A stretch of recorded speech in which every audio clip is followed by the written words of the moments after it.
നമ്മളെല്ലാവരും Google map ഉപയോഗിച്ചിട്ട് യാത്ര പോകുന്നവരാണ്. എന്നാൽ വലിയ വാഹനം ഓടിച്ചിട്ടാണ് നിങ്ങൾ യാത്ര പോകുന്നതെങ്കിൽ ഗൂഗിൾ മാപ്പ് ഇട്ടിട്ട് പോയി കഴിഞ്ഞാൽ എന്തായാലും പണി കിട്ടും. കാരണം ഗൂഗിൾ മാപ്പിൽ അതിനുള്ള ഓപ്ഷൻ ഇല്ല. എന്നാൽ ഇതൊക്കെ ഉൾപ്പെടുത്തിയിട്ടുള്ള ഒരു അടിപൊളി മാപ്പ് നമുക്ക് പരിചയപ്പെട്ടാലോ? ഇതിലാകുമ്പോൾ നിങ്ങൾ വലിയ വാഹനം ഓടിച്ചിട്ടാണ് പോകുന്നതെങ്കിൽ നിങ്ങൾക്ക് എത്തേണ്ടുന്ന സ്ഥലത്തേക്ക് എത്ര ഇന്ധനം വേണം എന്ന് നിങ്ങൾക്ക് മുൻകൂട്ടി അറിയാൻ സാധിക്കും. അതുപോലെ തന്നെ നിങ്ങൾ പോകുന്ന വഴിയിൽ എവിടെയെങ്കിലും ട്രാഫിക് ജാം ഉണ്ടെങ്കിൽ അതും നിങ്ങൾക്ക് മുൻകൂട്ടി അറിയാൻ സാധിക്കും. ഇതിൻ്റെ അകത്ത് 3D വ്യൂ ഉണ്ട്. അതുപോലെ തന്നെ നിങ്ങളുടെ ലാംഗ്വേജിൽ ഇത് നിങ്ങൾക്ക് വഴി പറഞ്ഞു തരും. നിങ്ങളുടെ ലാംഗ്വേജിൽ തന്നെ ഇത് നിങ്ങളുടെ സ്ഥലം കാണിച്ചു തരികയും ചെയ്യും. അതിന് പുറമെ ഒരുപാട് ഫെസിലിറ്റീസ് ഇതിൻ്റെ അകത്തുണ്ട്. ഏതാണ് ഈ മാപ്പ്, എങ്ങനെ ഉപയോഗിക്കാം എന്നൊക്കെ ഇന്നത്തെ വീഡിയോയിലൂടെ വിശദമായിട്ട് നമുക്ക് കണ്ട് മനസ്സിലാക്കാം. സമയം കളയാതെ നമുക്ക് പെട്ടെന്ന് തന്നെ വീഡിയോയിലേക്ക് പോകാം. ഫേസ്ബുക്കിലാണെങ്കിലും യൂട്യൂബിലാണെങ്കിലും കമൻറ്റ് ബോക്സിൽ അല്ലെങ്കിൽ ഡിസ്ക്രിപ്ഷനിൽ ഈ ആപ്ലിക്കേഷൻ്റെ ലിങ്ക് ലഭിക്കും. അതിൽ ക്ലിക്ക് ചെയ്ത് കഴിഞ്ഞാൽ ഞങ്ങളുടെ സൈറ്റാണ് ഓപ്പൺ ആകുക. കുറച്ച് താഴേക്ക് വന്നു കഴിഞ്ഞാൽ ഇൻസ്റ്റാൾ ആപ്പ് എന്ന് ഇംഗ്ലീഷിൽ എഴുതിയത് കാണാൻ സാധിക്കും. അവിടെ ക്ലിക്ക് ചെയ്ത് കഴിഞ്ഞാൽ ഈ ഒരു ആപ്ലിക്കേഷൻ കാണാം, ഇൻസ്റ്റാൾ ചെയ്യാം. എന്നിട്ട് ഓപ്പൺ ചെയ്ത് കഴിഞ്ഞാൽ ഇതുപോലെയാണ് കാണിക്കുക. ഇവിടെ ലൊക്കേഷൻ്റെ പെർമിഷൻ കൊടുക്കേണ്ടതായിട്ടുണ്ട്. വൈൽ യൂസിങ് ദ ആപ്പ് എന്ന ഈ ഒരു ഇംഗ്ലീഷിൽ കാണുന്ന ഭാഗത്ത് നിങ്ങളൊന്ന് ക്ലിക്ക് ചെയ്യാം. അപ്പോൾ ഇതുപോലെ ഓപ്പൺ ആയിട്ട് വരും. നോട്ടിഫിക്കേഷൻ്റെ പെർമിഷൻ ആവശ്യമുണ്ടെങ്കിൽ മാത്രം അലോ ചെയ്ത് കൊടുക്കുക. ഓക്കെ, ആദ്യം നമുക്ക് ലാംഗ്വേജ് ചേഞ്ച് ചെയ്യാം. അതിനായിട്ട് 3 ലൈൻസിൽ ക്ലിക്ക് ചെയ്തിട്ട് ഇവിടെ ഒരുപാട് ഓപ്ഷൻസ് നിങ്ങൾക്ക് കാണാൻ സാധിക്കും. ഇവിടെ ഡിജി പിൻ ഉപയോഗിക്കാനുള്ള ഓപ്ഷൻ ഉണ്ട്. അതുപോലെ തന്നെ ഇവിടെ സെറ്റിംഗ്സും കാര്യങ്ങളും ഒരുപാട് ഓപ്ഷൻസ് നിങ്ങൾക്ക് കാണാൻ സാധിക്കും. അതിൽ ഇവിടെ സെറ്റ് ലാംഗ്വേജ് എന്ന ഈ ഒരു ഭാഗം ഞാൻ ക്ലിക്ക് ചെയ്യാണ്. എന്നിട്ട് നിങ്ങളുടെ ലാംഗ്വേജ് ഏതാണ് അത് ഇവിടെ നിങ്ങൾ സെലക്ട് ചെയ്യുക. ഞാനിപ്പോൾ മലയാളം ഇവിടെ സെലക്ട് ചെയ്യാണ്.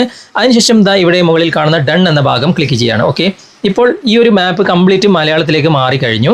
ഇനി നമുക്ക് എങ്ങോട്ടേക്കാണ് യാത്ര പോകേണ്ടത് ഇവിടെ സെർച്ച് ബാർ ക്ലിക്ക് ചെയ്തിട്ട് ഇവിടെ ടൈപ്പ് ചെയ്ത് കൊടുക്കുക. അത് മലയാളത്തിൽ തന്നെ വേണമെന്നില്ല, ഇംഗ്ലീഷിൽ തന്നെ നിങ്ങൾക്ക് ടൈപ്പ് ചെയ്യാം. ഞാനിപ്പോൾ കാലിക്കറ്റ് എന്ന് ടൈപ്പ് ചെയ്യാണ്. അപ്പോൾ ഇവിടെ കാലിക്കറ്റ് വന്നിട്ടുണ്ട്. ഞാനിവിടെ ക്ലിക്ക് ചെയ്യാണ്. ഇപ്പോൾ കാലിക്കറ്റിലേക്ക് പോകാനുള്ള എല്ലാ സംഭവങ്ങളും ഇവിടെ വന്നിട്ടുണ്ട്. എല്ലാ സ്ഥലങ്ങളും ഇവിടെ മലയാളത്തിൽ നിങ്ങൾക്ക് കാണാൻ സാധിക്കും. ഓക്കെ, ഇനി ഇവിടെ താഴെ ദിശകൾ എന്ന ഈ ഒരു ഗ്രീൻ കളറിൽ നമുക്കൊന്ന് ക്ലിക്ക് ചെയ്യാം. അപ്പോൾ നമുക്ക് പോകേണ്ട റൂട്ട് ഇവിടെ ലഭ്യമായി കഴിഞ്ഞു. ഇനി നമുക്ക് യാത്ര പോകാം. അതിനു മുമ്പ് ഇവിടെ ഏറ്റവും മുകളിൽ ഒരുപാട് ഓപ്ഷൻസ് ഉണ്ട്. കാറ്, ബൈക്ക്, അതുപോലെ തന്നെ ട്രക്ക്, നടന്നു പോകുന്നത് എല്ലാം ഇവിടെയുണ്ട്. ഞാനിപ്പോൾ ട്രക്ക് ഇവിടെ സെലക്ട് ചെയ്യാണ്. വലിയ വാഹനം നമ്മൾ ഓടിച്ചു പോവുകയാണെങ്കിൽ അതൊന്ന് സെലക്ട് ചെയ്യുക. അപ്പോൾ അതുമായിട്ട് ബന്ധപ്പെട്ട റൂട്ട് ഇവിടെ തെളിഞ്ഞു കഴിഞ്ഞു. എത്ര മണിക്കൂർ കൊണ്ടാണ് നമുക്ക് അവിടെ എത്തിച്ചേരാൻ സാധിക്കുക ഇവിടെ കാണാൻ സാധിക്കും. അതുപോലെ തന്നെ എത്ര കിലോമീറ്റർ ഉണ്ട് അതും ഇവിടെ കാണാൻ സാധിക്കും. ഒന്ന് മുകളിലേക്ക് സ്വൈപ്പ് ചെയ്ത് കഴിഞ്ഞാൽ എത്ര ഇന്ധനം വേണം അതും ഇവിടെ കൃത്യമായിട്ട് കാണിക്കുന്നുണ്ട്. ഓക്കെ, ഇനി വലതുവശത്ത് ഈ കാണുന്ന ഐക്കൺ ഉണ്ടല്ലോ, അവിടെ നിങ്ങളൊന്ന് ക്ലിക്ക് ചെയ്ത് കഴിഞ്ഞാൽ ഇവിടെ ഒരുപാട് ഓപ്ഷൻസ് കാണാൻ സാധിക്കും. അതിൽ 3D കാഴ്ച എന്ന ഈ ഒരു ടോഗിൾ നിങ്ങൾ ഓപ്പൺ ചെയ്ത് വെക്കുക. അപ്പോൾ 3D രൂപത്തിൽ നിങ്ങൾക്ക് മാപ്പ് ലഭ്യമാകും. പിന്നെ തൊട്ട് താഴെ ഇവിടെ വിഷ്വൽ ട്രാഫിക് എന്ന ഓപ്ഷൻ കാണാൻ സാധിക്കും.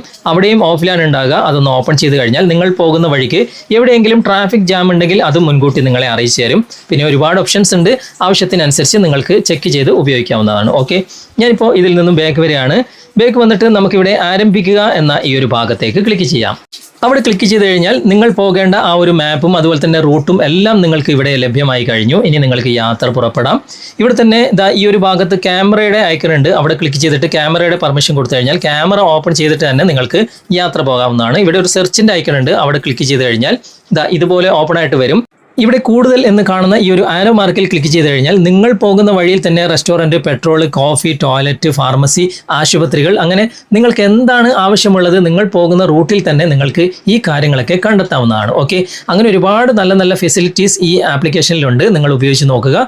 എന്നിട്ട് അഭിപ്രായങ്ങൾ കമൻറ്റിൽ അറിയിക്കുക. ഇഷ്ടപ്പെട്ടിട്ടുണ്ടെങ്കിൽ നിങ്ങളുടെ കൂട്ടുകാർക്കും നിങ്ങളൊന്ന് ഷെയർ ചെയ്ത് കൊടുക്കുക. ഓക്കെ, അപ്പോൾ നിങ്ങളും ഈ ഒരു മാപ്പ് ഉപയോഗിച്ച് നോക്കുക. എന്നിട്ട് ഇതിൻ്റെ ഫീഡ്ബാക്ക് തീർച്ചയായിട്ടും നിങ്ങൾ കമൻറ്റിൽ അറിയിക്കാൻ മറക്കരുത്.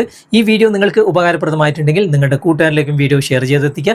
അതുപോലെ തന്നെ വീഡിയോയെക്കുറിച്ചുള്ള അഭിപ്രായങ്ങളും നിർദ്ദേശങ്ങളും നിങ്ങൾ കമൻറ്റിൽ അറിയിക്കാൻ മറക്കരുത്. വീഡിയോ ഇഷ്ടമായിട്ടുണ്ടെങ്കിൽ ലൈക്ക് ചെയ്യാനും കമൻറ്റ് ചെയ്യാനും ഷെയർ ചെയ്യാനും മറക്കരുത്. ചാനൽ നിങ്ങൾ ഇതുവരെ ഫോളോ ചെയ്തിട്ടില്ലെങ്കിൽ ചാനൽ ഫോളോ ചെയ്യുക, സബ്സ്ക്രൈബ് ചെയ്യുക, ലൈക്ക് ചെയ്യുക, സപ്പോർട്ട് ചെയ്യുക. അടുത്ത നല്ലൊരു വിഷയവുമായി അടുത്ത അവസരത്തിൽ നമുക്ക് വീണ്ടും കണ്ടുമുട്ടാം. Thanks for watching. ബൈ.